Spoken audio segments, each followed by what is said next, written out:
Welcome, everyone, to a Clear Mountain interview. This evening, we're very happy to have Professor Paul Harrison join us. Professor Harrison, thanks so much for joining us. Good to be here. So for those of you who don't yet know Professor Harrison, I'll just read a quick biography. So Professor Paul Harrison is the George Edwin Burnell Professor of Religious Studies at Stanford University.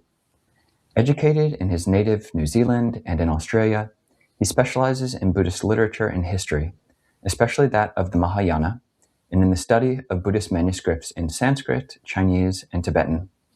He is the co-director of the Ho Center for Buddhist Studies at Stanford and is the author, translator, or editor of numerous journal articles and books on Buddhist sacred texts and their interpretation, including Setting Out on the Great Way, Essays on Early Mahayana Buddhism, the Vimalakirti Nirdesha, From Birch Bark to Digital Data, and the Samadhi of Direct Encounter with the Buddhas of the Present.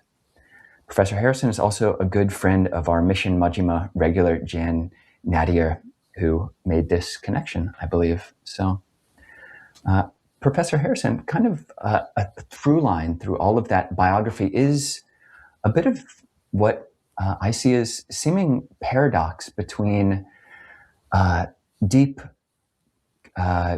intellectual interest and also just a personal practice. I think one way that I've seen that some of your article titles are quite whimsical. You've got a title of an article called "Who Gets to Ride in the Great Vehicle?"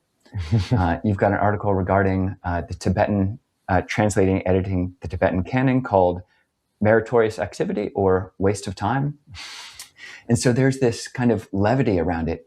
But yourself and anyone else in your field have just taken decades to master classical Chinese, Sanskrit, Pali, classical or Tibetan. So I'm curious about this interplay and the thin line between personal spiritual investment and just intellectual puzzle solving that kind of goes into becoming a Buddhist academic. And you could speak broadly about the whole field of Buddhist academia, what you see among other Buddhist academians, and for yourself. I'm curious about your own, how each of those sides weighs.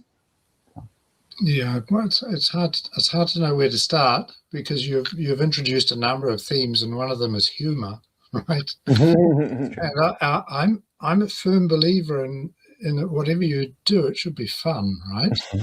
And otherwise it's not worth doing. So I derive a lot of pleasure from the work I do, and sometimes even amusement, and I like to convey that.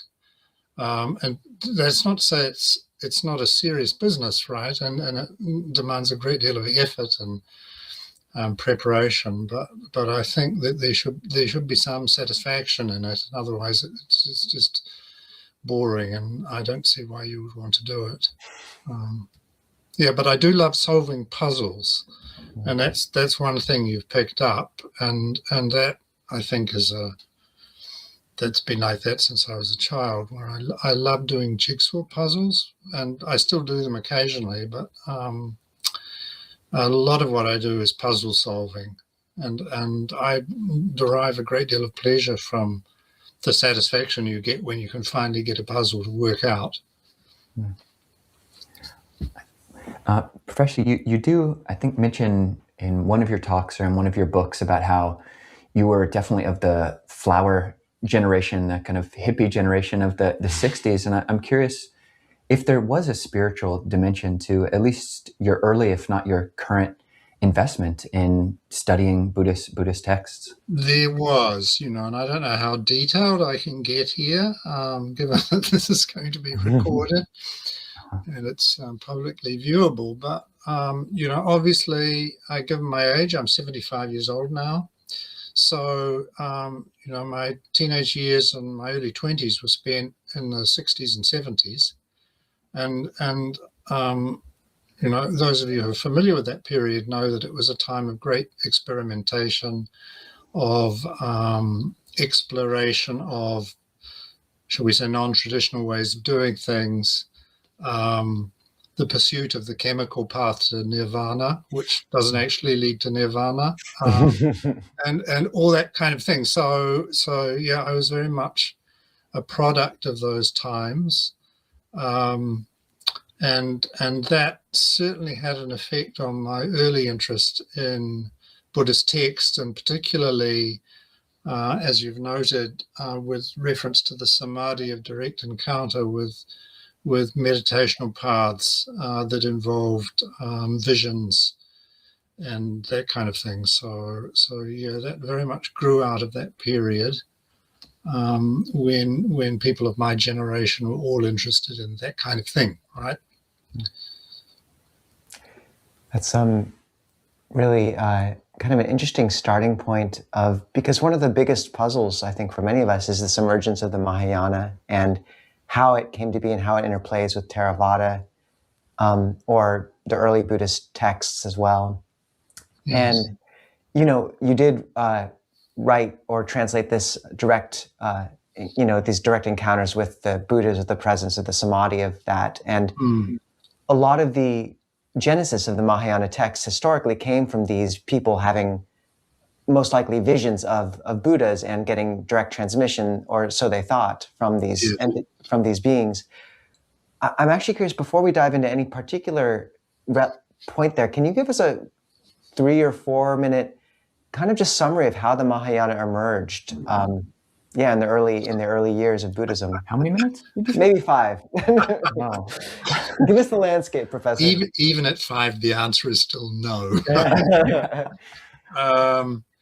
It's been a through line in my work to emphasize continuities rather than discontinuities between what I still like to call mainstream Buddhism. You can call it Shravakayana if you like, and Mahayana Buddhism. So I'm always looking, like my good friend, the Venerable Analayo, for things that were there before and that Mahayana Buddhism took up and developed even further. So while not denying that there are new things that are coming in, both in terms of practice and in terms of theory, right, in terms of doctrine or teachings, there's a lot that can be found in the earlier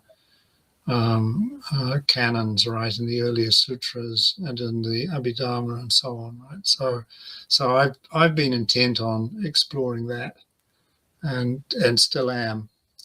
But in terms of building on the Bodhisattva path and making it something that everybody should ideally follow, that's certainly a novelty, but you can see where it comes from, right? It comes from the Jatakas, for example, and the stories of the Buddha's previous lives. And so it's simply taking something that was already there and re-emphasizing it. And I mean, again, the whole notion of emptiness, if you look at the perfection of wisdom or insight, however you want to translate prajna paramita, again, it builds on the non-self doctrine. And the idea of emptiness is already in the Shravakayana canon. So again, it's simply developing things in a new way and re-emphasizing them. Would you be able to talk about that moment where things began to kind of diverge a bit? And, was it monks or monastics living in the same monasteries who began to emphasize these aspects of the teaching over the course of which centuries? Just, can you give us, for those listening who don't kind of have that picture of that initial point? Yeah, there was the sort of lay origins theory previously, which speculated that Mahayana came from outside the monastery and was in fact a reaction against monastic privilege and self-absorption. But nobody subscribes to those theories anymore. And so basically we think that these were generally renunciants, right? People who were in the Sangha, who started thinking and acting in new ways and did not make a clean break with what went before, so that they were still ordained in one or other of the various Nikayas, right? The traditional number is 18. We don't exactly know how many. And so they continue to live in monastic communities alongside people who were definitely not signing up for the Mahayana at all. And so we imagine that this began sometime in maybe the 2nd century BCE or the 1st century, but it was already well underway by the 1st century CE, right, of the Common Era. And we see the evidence of that both in the Gandhari manuscripts and in the Chinese translations, the earliest Chinese translations of Buddhist texts in the late 2nd century. And what they show is that Mahayana was well underway. It had already developed to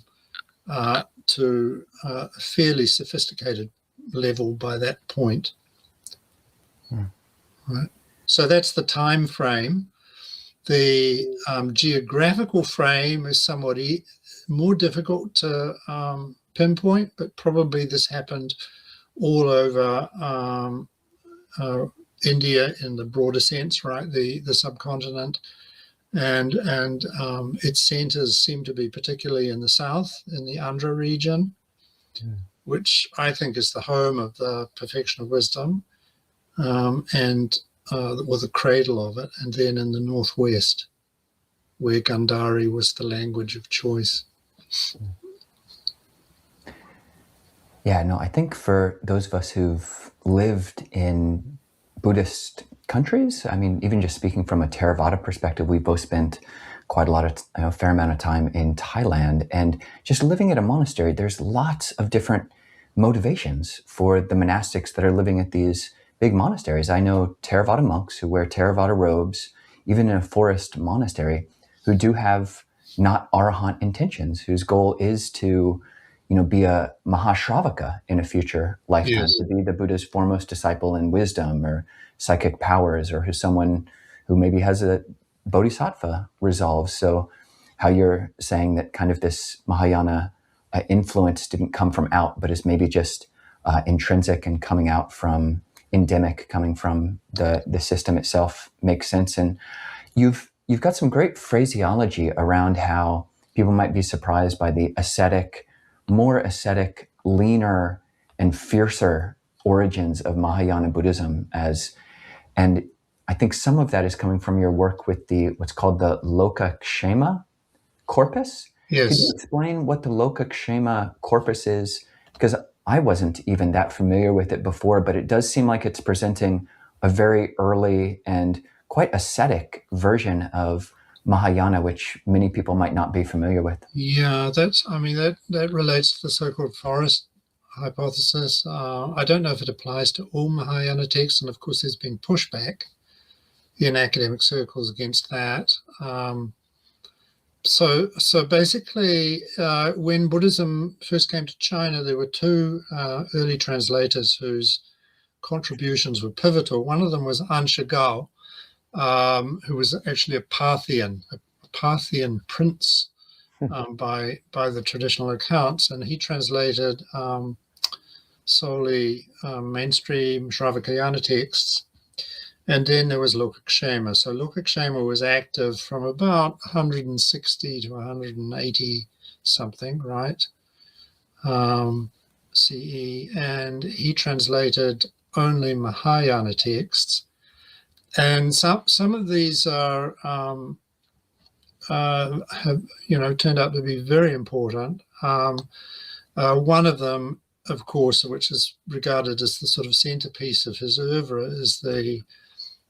is what we now call the Perfection of Wisdom in 8,000 lines, the Ashta Sahasrika.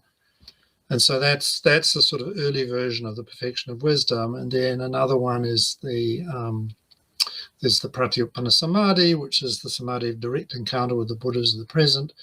And then there's the larger Sukhavati Vyuha Sutra, which spawned or helped develop Pure Land, what's called Pure Land Buddhism in East Asia. So, and there are a number of other texts besides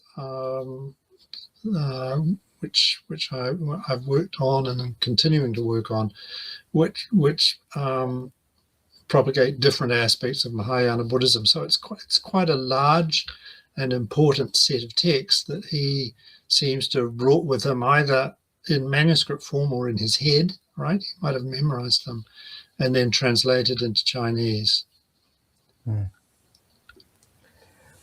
One thing we might return there, but one thing I'm curious about is just, returning to that genesis. This is a huge movement that's gaining momentum, and as you say, has kind of splitting into different streams. What do you think was like what was the motivation for the Mahayana beginning to really gain that kind of momentum and reach, and why? What were your sense of the forces that led to this happening? Yeah, I think that's rather difficult to say. And it's as you said before, right? In any given monastery, there are various different types of people with different motivations.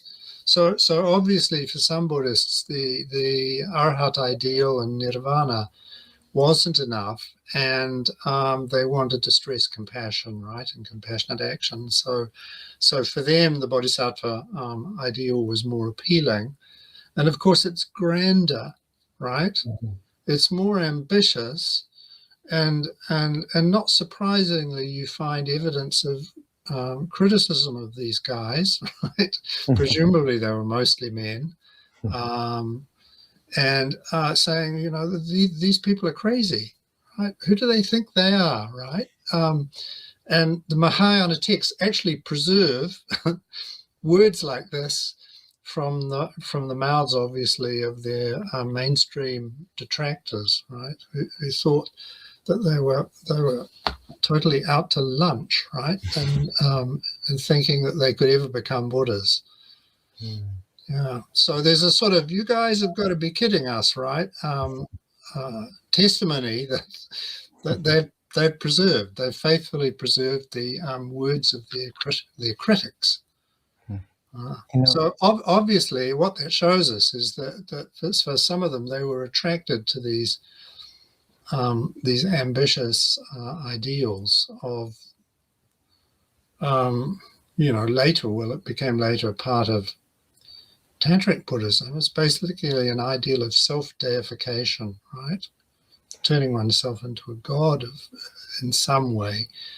Given that the Buddha is as often referred to in these texts as Tian Zhong Tian, or Deva Ati Deva, a god even among the gods, right? Mm-hmm. So a really magnificent being. And the idea that any ordinary human person could turn themselves into something like that must have attracted at least some people, while it turned other people completely off, right? Yeah. You bring up a really interesting point that's related. I know a well-respected teacher who just notes how strange he thinks it is that no monk in the Pali Canon or bhikkhuni ever asks the Buddha, how do I become like you? And he had two theories. One is that when this division happened, that those sections of the Pali Canon were taken out, which seems like quite a radical idea, but I'm interested if that was your opinion. Or is it that in the early texts, your sense is that the Buddha was considered not qualitatively different than just an arahant? He just happened to be the first one to touch the path. I mean, that absence seems to require some explanation. So I'm curious about your opinion on that. Yeah, I mean, it's an interesting question, because I think he is regarded, even in the mainstream canons, right, from what we have, and we've lost quite a lot, obviously. So we have a tip of the iceberg phenomenon, really, what we can see. But even there, the Buddha is considered to be something really special, right? And so beyond the range of ordinary folks, of course, they can achieve arhatship and nirvana and so on, but they can't. For most of them, it's very difficult to imagine that they could ever equal the Buddha. And I think partly that's just reflection of the veneration of the teacher, right? That you think your teacher is somebody who's somehow different from everybody else. I think that's probably a natural way to be. But yeah, so I don't think it's a mystery that nobody asks that, as far as I know. Right. And you know, one of the texts I'm interested in, the Lokakshema corpus, is a text called the Loka Anuvatana, which is rather parallel to the Docetic heresy in Christianity, in that it says that the Buddha wasn't actually a human being, right? It was just a kind of display for the benefit of suffering humanity or suffering sentient beings, and his humanness is just a show, right? So that's another current in Mahayana Buddhism that's very interesting. Right. Yeah, no, for those of us who've lived in or near monasteries, I mean, it's very easy to understand this impetus or desire to kind of one-up the monk sitting next to you. Like if the one monk sitting next to you is wanting to be an arhat and you're wanting to prove how much better you are than him, you know, okay, I'm going to be a Buddha, you know. Just this urge of like kind of masculine, as you pointed out, largely male settings, competitiveness in a certain way. And I am curious, so from a theravada point of view, you know, it does seem to be the vast consensus, if not, almost certainly it's not a total consensus, but of scholars and historians that the Mahayana, and the way that you're speaking about it, that we're speaking about it, is that the Mahayana texts are this historical development that's almost taken as a presupposition Yes. of just natural psychology over the course of centuries, changing and adding texts. Just to take a step back, I'm curious if you have gotten pushback or how you generally think about the benefits and the drawbacks of making these distinctions. I mean, there are some, certainly Mahayana practitioners who very much believe that, no, this is not historical development. This was the word of the Buddha, and it was either hidden, you know, in some kind of tablet underground, or hidden, given to a Naga, and then revealed by Nagasena or something like that. Yes. But it kind of can undercut someone who does have that faith to point to a historical, possible historical, or likely historical development. It can undercut faith in a way which can be devastating to certain people. And curious how you hold that and relate to that whole realm of, you know, academic rigor versus religious importance or religious feeling. Exactly, because at times when I've, you know, given lectures in Asia, for example, I'm aware that in the audience there are people who think that the Mahayana Sutras I'm talking about, as possibly composed in the 1st century BCE, they believe that they were delivered by the Buddha, right? So that they are too the Buddha Vachana, the true word of the Buddha, and that they go back to the 5th century BCE, or even, you know, more than that they were in fact pronounced by Buddhas in the past as well, right? I mean, if you read the texts, you can find that these ideas are presented. So I'm aware of that, and sometimes I'm asked a question from that point of view, and one has to be respectful of that position, right? So you're right. There's a tension. There's certainly a tension between a scholarly historical view of the sort that I hold and most of my colleagues do, and the view of the believer. But that kind of tension, dare I say it, also holds for the Pali Canon, right? And you venerables presumably believe, I don't know, I'm assuming things here, that the Buddha spoke Pali, and that the Pali Canon represents the word of the Buddha, right? But again, scholars have a somewhat different opinion about that, and so we just have to recognize that there's an obvious tension between a historical view and a sort of insider faith view what's going on here. Right, so we see the Pali Canon as itself the result of historical development, which goes back even further than Mahayana Buddhism, but is still inflected in various ways by circumstance and so on. Professor Harrison, actually, if we could take this opportunity to have you humble us, I would actually be really, because I mean, we're not attached to, this exact vision of what the Pali Canon represents. I think we recognize it's, the comparative studies with the Agamas and such have revealed that it's also, imperfect. But I'm actually really curious, like if you had to point out the places where there are blind spots in theravada kind of view of things, how distant, for example, was what the Buddha spoke from Pali? And you mentioned that the Pali Canon we have is just the tip of the iceberg, which I find fascinating because I've always assumed we had most of the iceberg, maybe lacking just the tip. So, like, please, without any worry of offending us, just go for it. I think it's probably worse than that. We've got chips off the tip of the iceberg, right? So it's just a historical accident that we have one complete canon, and that's the canon of the Theravadins, right? Surviving to the 21st century.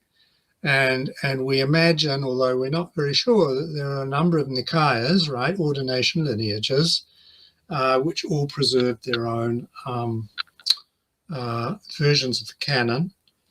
And somehow they must all go back to some kind of original formulation of the teachings, but then they diverged over time. And so they're all in different forms of what's called Prakrit. These are the natural languages of India, which descended from Sanskrit in the same way that, say, French and Italian and Spanish descended from Latin, right? So what the Buddha spoke was almost certainly not Pali, but a language quite similar to Pali, was probably Magadhi, right? The language of Magadha. He might have also understood Sanskrit. I think that's quite possible, right? But that wouldn't have been the language that most people spoke in the street, right? So, and the thing is that even in the Pali Canon, there's a very important sutra which says that he said that his disciples should not preserve his teachings in some kind of dressed up form, but that everybody should use their own language, right? Mm-hmm. And so he seems to have been quite aware of linguistic diversity in his own time, and the fact that his disciples would preserve his teachings in different languages. One of those was eventually Pali. Another one was Gandhari, which you've heard about from Professor Solomon. And then there were various other of these dialects. And the canons that were formulated in those dialects have mostly disappeared. And of course, then we have the translations into Chinese and Tibetan and so on, right? So it was quite a diverse mixture of traditions, and it's just an accident that the Pali Canon has survived intact, right? And the others have been mostly lost, except for bits and pieces around the side. Yeah, no, that's definitely not a shock. I very much appreciate you elaborating it here for people who maybe are new to these different theories or different fields of research. I did like that Richard Gombrich kind of came in on the side. Maybe he did speak Pali, but you're probably familiar with Bhante Analayo's book, Superiority Conceit in Buddhist Traditions, which is fascinating. And just a brief outline for those who haven't read it. He's pointing to 4 different types of conceit which you find in Buddhist traditions, one of which is lay conceit, like in modern Buddhism, a conceit that a lay practice is superior than a monastic practice. You have androgynous conceit, so the conceit of just seeing more male voices, hearing more male voices and more male characters over female. There's the Mahayana conceit that they are the great vehicle and, saving all living beings. So they're better than the Hinayanists who are just wanting to look after themselves.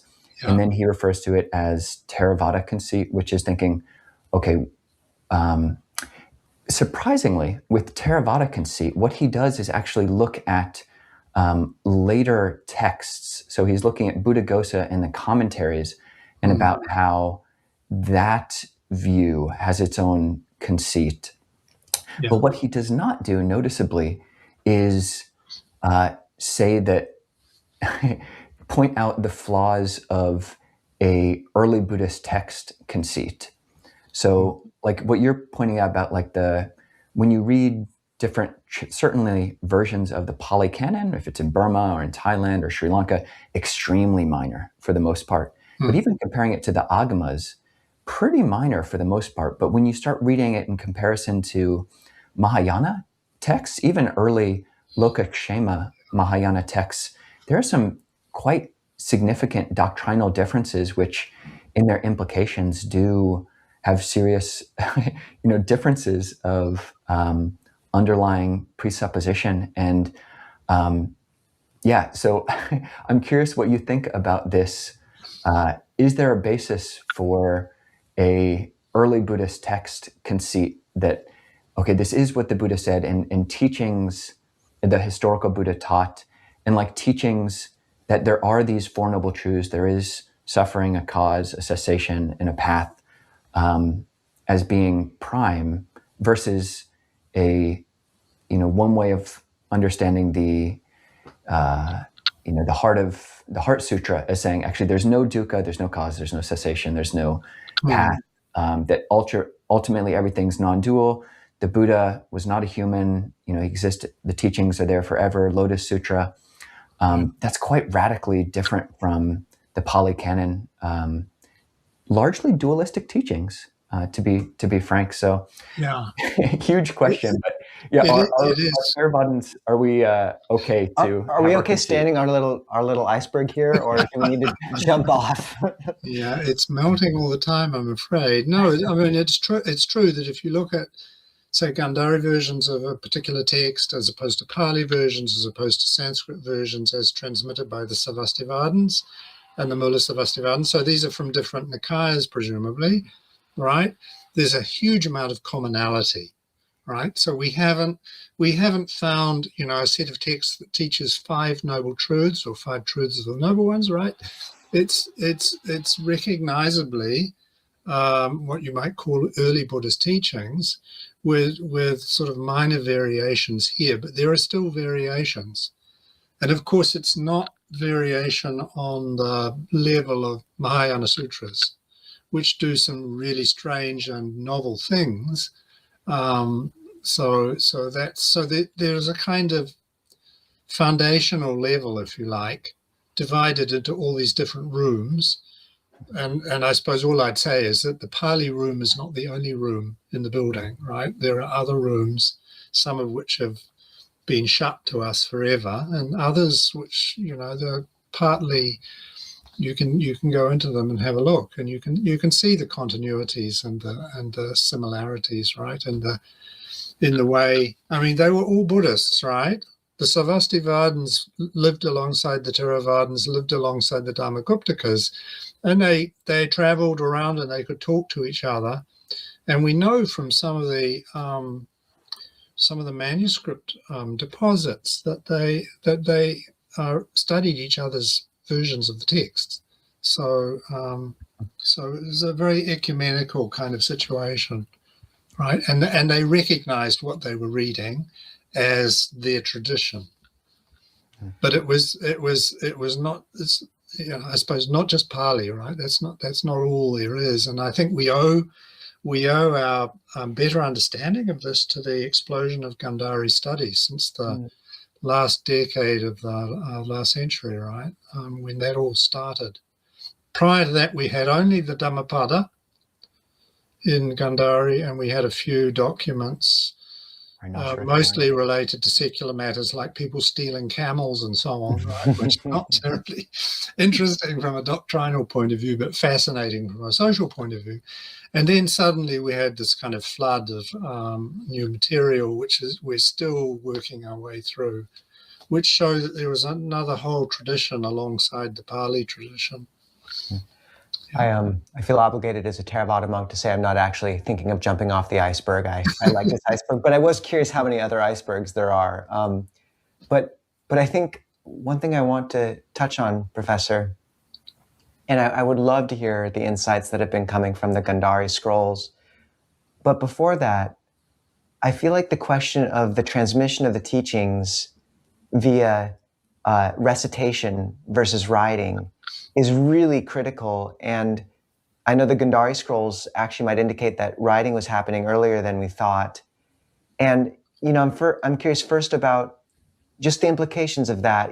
How reliable is writing transmission versus the recitation methods that were used? And it seems like writing was really critical in terms of, either allowing Mahayana articulations to really grow, and Abhidhamma, which is filled with matrices and systems, seems very much writing based as well. So I'm curious, what are the implications of writing, and what do the Gandhari scrolls say about that? So, well, I'm not sure. Yeah, how to approach this. I mean, I've, of course, building on work on orality and literature, sort of tried to advance some ideas about this, and people like Richard Gombrich and so on and others have talked about this as well. That writing may have accelerated certain ways of thinking, right? Because when you write, you think. But it never replaced oral transmission.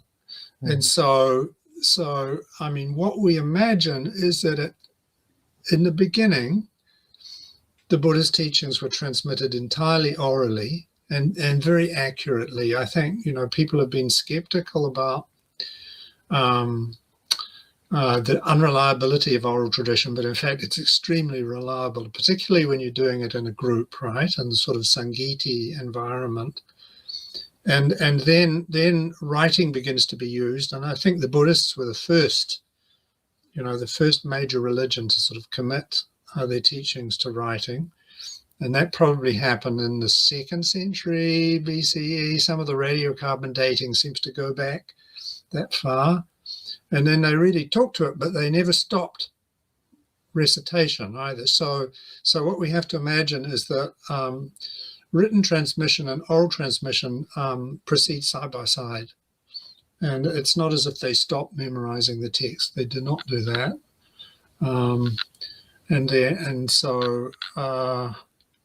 So that means we should imagine the sort of dual transmission, and it crosses over, right? The writing stimulates the oral transmission and vice versa. Yeah. Professor, you've got a great and I found somewhat bold quote in one of your books. You say, "I have the idea that until one actually commits to memory texts like these and performs these operations, you can't quite understand what's going on, so that they actually don't work like books in the way that we understand books. They're more like performance pieces or scores for pieces of music." And elsewhere you write about, compare it to a piece by Philip Glass. And I'm curious, that's a very bold statement. And as monastics, we ordain and we give up so much. And, as a young monastic, we're just super bored. And, sometimes some of us, but one of the things we can do and have fun with is memorization. So we do memorize a lot. And it is amazing, like the depths and the spontaneous insights that can come once you have memorized a text. And I'm curious if either yourself or if other scholars actually are doing that work, as you say, to like fully understand it, it needs to be committed to memory. Are scholars actually doing that? Because in my experience, things do flower when you embed them in that way. I think so. I think when you, and I'm not speaking from experience particularly, but when you commit a text to memory, it's part of you, right? And it becomes internalized. And I think that's even reflected in the way that the sutras talk about the steps you go through, right? when you deal with the text, right? So you of course you hear it, and then you commit it to memory, and then you internalize it, right? And that internalization is really important. So it becomes part of you. Do scholars do this? Some of them do. I know that Eviatar Schulman commits quite a lot to memory. I must say my own experiments with this have not been terribly terribly successful, because my memory is not what it used to be. But I once made the sort of proud promise, or rather reckless promise, that I would memorize the Vajrachatika, but I have yet to do that, because I've been editing the text, and when I've finally finished with the editing, I'll try and memorize it, and then I'll be able to put my money where my mouth is, right, and try it. But I expect, from what I know, that it makes a huge difference. And of course, I've known scholars, particularly from India and Sri Lanka, who have this sort of pundit training, and one of them was Padmanabh Jaini, who taught at UC Berkeley for many years, and whenever I went to conferences or lectures where Professor Jaini was present, it would always be a huge delight to hear him get up and ask a question and then recite the text from memory, right? With no hesitation. So he had it all in his head. It was part of him. It was embedded in his body, right? So I mean, that's why they say kaya gata, right, in the body, for a memorized text. And I think it does make a huge difference to your relationship with the text if it's part of you. Just as, you know, when I was a kid at school, we were required to learn large amounts of English poetry, right? And we had to memorize them. I don't think that's done so much now, but it's a different kind of experience. Professor Harrison, I will just say I find that very, very inspiring. Like, if even just the inspiration to, or the aspiration to memorize, that's a very long sutta comparatively. Yeah. And that would be remarkable. And even just wanting to do it, it does make me, when I learn that a teacher that I have has memorized many texts, it kind of increases their esteem and their something in my eyes. So yeah, beautiful. Thank you for sharing that. Thank you very much. Yeah. Well, you know that, I mean, the standard form of education in Asia was to have the student memorize the text, right? Without understanding it. That's not necessary, right? You memorize the text, and then your teacher will tell you what it means. But I mean, this is the sort of standard practice in Tibetan monasteries. If you look at Georges Dreyfus's book, The Sound of Two Hands Clapping, you know, I mean, he talks about that a lot, about the memorization of large amounts of text that would, I mean, defy most people's imagination, that you could memorize so much.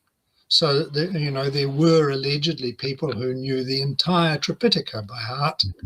It's amazing to think of what that would mean, to have it not on your hard drive, right, but in your head or in your heart, right, and to be able just to bring it out at any point, right.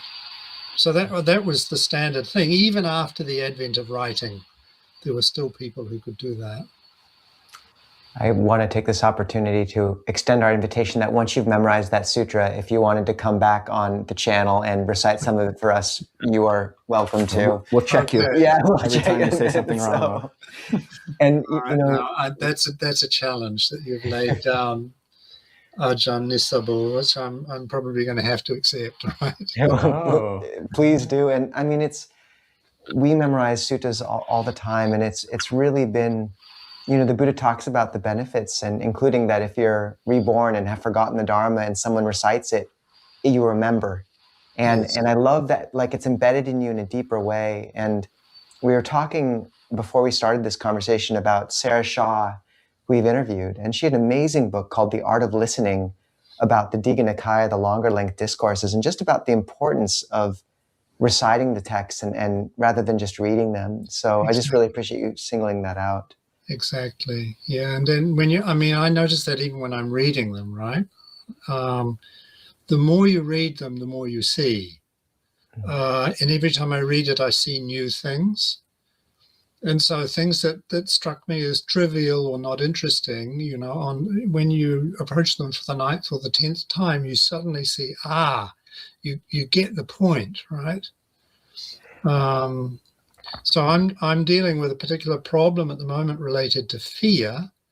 And there's a formula in the Perfection of Wisdom and in other Mahayana sutras which talks about the reactions you can have when you hear the Dharma, particularly the teachings of emptiness. And one of those reactions is, alarm, fright, terror, right? And so there are 3 verbs, and I never thought this was particularly interesting until the other day. I realized there's something going on here, and I'm looking into it. And when I look at the commentators and what they make of it, a whole new level of complexity opens up. And I think a lot of the Dharma is like that.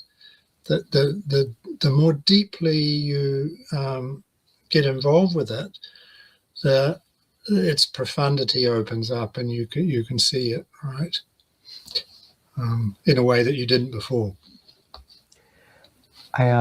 There's so much, honestly, that I want to talk to you about, but so I find myself kind of caught at crossroads of which question to ask. But the one that it's not directly related to this, although maybe we can return if we want. But I really wanted to get this question in before we end at some point. Is Ajahn Sona put out a really interesting video called the Greek and Persian influence on early Buddhism, and sort of, you might have know the book The Shape of Ancient Thought, talking about Buddhist influence over to Greece and the sort of Eurasia area, and then similarly influence from the Greeks back to Nagarjuna and such. But specifically, I'm interested, Ajahn Sona notes that Dante's Inferno could almost be it's like someone just might have gotten a hold of the Petavatu of, the Buddhist description of the hell realms. It's almost exact. And that a lot of Christian monasticism actually might have been inspired by the Buddhist monastic. So I'm curious, and this relates to the Gandhari scrolls a bit too, in that that's kind of a bridge. But what's your impression of how much Buddhism might have made its way over to Greece? Do you think there were Buddhist texts in the Library of Alexandria? What's your sense of that bridge? There could have been. I just don't think we know enough, and I certainly don't know enough to speculate about that. As for influence in the other direction, some people are not particularly happy with that idea, right? Because they think it denies Indian creativity. And frankly, I don't see any hard evidence. If we look at Nagarjuna, for example, I don't see any hard evidence that there was any sort of Greek or Greco-Roman influence. I mean, one sees it in the imagery, right, in the statues and so on. But even there, it's tricky, right? You can see classical elements, so that Vajrapani, who you mentioned before, ends up looking like Heracles and so on. Sort of stunningly classical appearance. But in terms of the ideas, that's less easy to say. And of course, there are currents in Greek philosophy. You had Jay Garfield on, right? So he may have talked to you about Pyrrhonism, which seems consistent. But I think there are also, how shall I put this? There are also ways that human beings think, that they would think wherever they were, right? And so you don't need a kind of diffusionist model of transmission of influence from point A to point B. There eventually, if humans put their minds to things, that they will think in particular ways, right? So this whole idea, for example, of the axial age, which was big once, but it's no longer, at a particular point in human history, you get these teachers emerging, like the Buddha and Mahavira and Confucius and so on, right? All around the same time. What is going on there? But interesting to think about, but maybe we can't go very far with that. So that's not really a very good answer to your question, but it was great. You can see that I'm reluctant to speculate too much, right? I believe in evidence. Yeah, well, maybe we can get you back for a battle royale with Ajahn Sona. See what happens. But I actually would like to go a little bit more specifically, and we could touch back into any of these points, but just in particular regards to the Vimalakirti Nirdesha, read it, and initially couldn't even finish it. You know, the making of Sariputta like this foil, this polemic foil, this kind of fall guy buffoon almost. You know, he's the pinnacle of wisdom in the Theravada tradition, and just kind of made fun of in that way. It's very hard to read. And I'm curious if you can maybe point to a couple things. One of just why you think, and of course, Vimalakirti was a layman. So that kind of does go to that hypothesis that maybe these texts were coming from exterior kind of lay influence, but why things are portrayed in that way. And for me, it just, there's this thing of balance of, in many Mahayana texts, there's talked about, the negative karmic consequences of, degrading or, deprecating the Mahayana texts. Like, you'll go to hell for however many eons for deprecating the Mahayana texts. And at the same time, there is this internal deprecation of the Hinayana, of these great Arhat disciples. And I'm curious how you might recommend holding all of that. Well, Hinayana is not a word I like to use. Same. But you as a Theravadan bhikkhu, if you want to say that word, that's fine. All right. But I think it relates to something you said before about monastic one-upmanship, right? Mm-hmm. So I'm touched that you should feel offended on Sariputta's behalf, right? That's really touching. But yes, there is this theme in Mahayana Sutras, not in all of them, but in some of them, which is sort of one-upmanship or putting down the Shravakas, and there are also these dreadful passages, and there's particularly a long one. There's a sort of whole chapter in the Lotus Sutra, the Saddhamma Pundarika, which threatens people with dreadful consequences, mostly deformities and diseases and so on. Should they reject the teachings of the Mahayana? And I think those passages cause modern Buddhists quite a lot of embarrassment and anguish, right? Because they don't hold back, right? They don't pull any punches, and they're quite difficult to read. So I can't you just have to acknowledge that they're there, in the same way that you have to acknowledge the misogyny of Buddhist texts as well, rather than trying to sweep it all under the carpet and translate it as though it's this sort of happy, gender inclusive 21st century style, right, of things, because it's not, right. There are skeletons in the closet, and we should be frank about their presence. So again, I'm not sure that really answers your question, right? Let me know if it does or doesn't. I think it does a good job kind of just outlining the considerations around the problem, and you spoke to it well. So yeah. Professor, we have a bit more time, and then we'll jump over to Zoom, which you've kindly agreed to stay on for.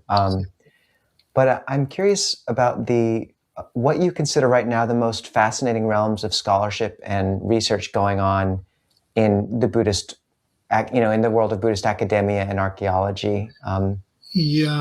Well, I mean, obviously, I'm going to see it from my own point of view, and so I think the Gandhari, the Tell us about explosion that. of Gandhari studies is really important. Mm.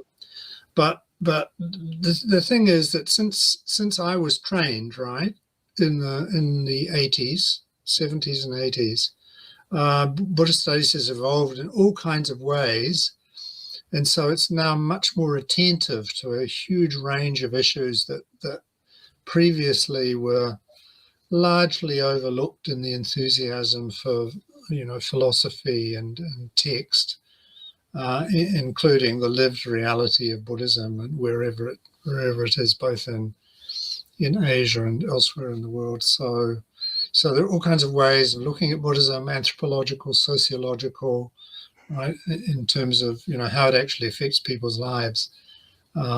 So it's blossomed, or it's expanded in various ways, to the point that at some point people were happily dancing on the grave of Buddhist textual studies, but of course then they came back with a roar with the discovery of all these manuscripts. So there's so many ways of looking at Buddhism, just as there are many ways of being Buddhist, right? And we come back to the unavoidable iceberg, right? That there's such a lot there. That's why I find it fascinating, because there's just this endless possibilities of material that still remains to be explored. What would you say are the key insights that have come from the Gandhari scrolls? I think the dethroning of Pali, right? Well, but in a positive sense, the immense diversity of the Buddhist tradition, right, and its immense creativity, because it's enabled us to see below the waterline of the iceberg, right, and so we see that they were writing all kinds of things, and obviously thinking all kinds of thoughts, and that's very exciting. We're still at the early stages. The thing about manuscript studies is that you tend to begin with what you know, because it's easier, and you leave aside the fragments that don't match anything that you're familiar with, because they're much harder to work on. But as we work on those, as we start to process that, we're finding things that have no known Tibetan or Chinese equivalents, no Pali equivalents. So we're seeing more of the richness of the Buddhist tradition. Yeah. Professor Harrison, this might be the last question before we move over to Zoom, but I'm curious just about your take on AI, specifically in the realm of translation, if there are other uses for AI in the fields of academic Buddhism that you run in. But I asked Bhikkhu Bodhi maybe a year ago about translating in Pali, or if he'd ever experimented with AI. And he said he hadn't touched it, but we saw him recently, and I would hopefully we'll interview him soon, but get him to say more. It seems like there is some opening, maybe not in translation, but in just using AI in other ways. And I'm curious if you are a purist, like some sites like Sutta Central, which is the main hub for theravada and actually early Buddhist text comparison. They're very much not for AI and have a very strong non-AI use policy. And what can you say about the use, non-use, utility, detriment, drawbacks of use of AI in your field? You may be sorry, Ajahn Kovilo, that you asked me that question. I'm not sorry. I'm open. I've been thinking a lot about this lately, and I'm very worried about it.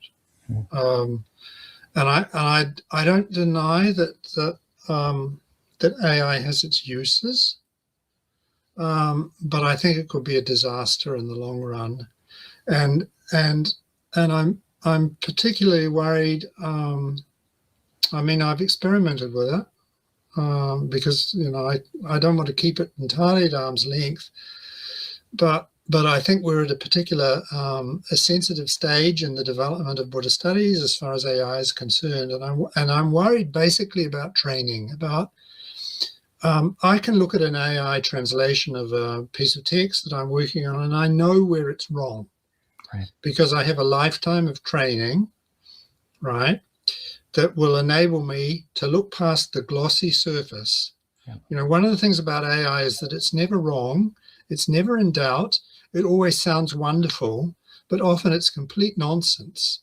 What it comes out with looks fine, but it's impossible in terms of, say, Sanskrit grammar or whatever.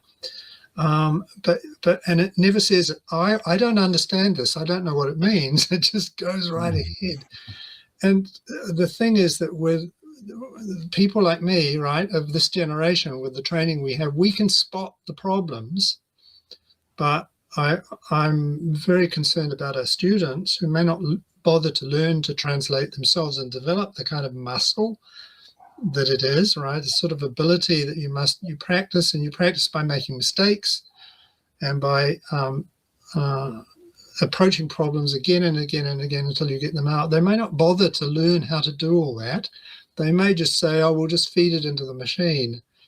And so I'm worried about the results of that approach, I must say. So at the moment, I'm skeptical.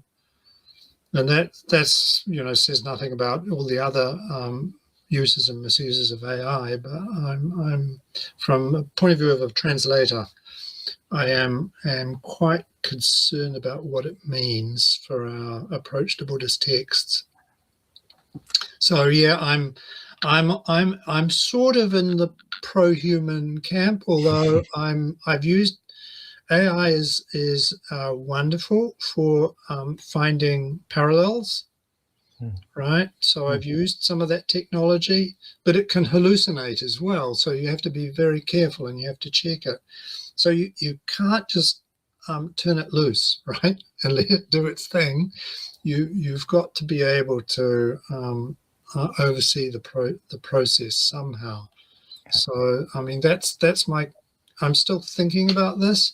I'm still experimenting with it. I'm still trying to come to a conclusion about what it means for our field. But I must say I'm worried, and particularly in relation to the training of future Buddhist scholars who may come to university programs and think, "Oh, I don't need to learn how to translate. We have machines to do that for us now." And I think that would be a mistake.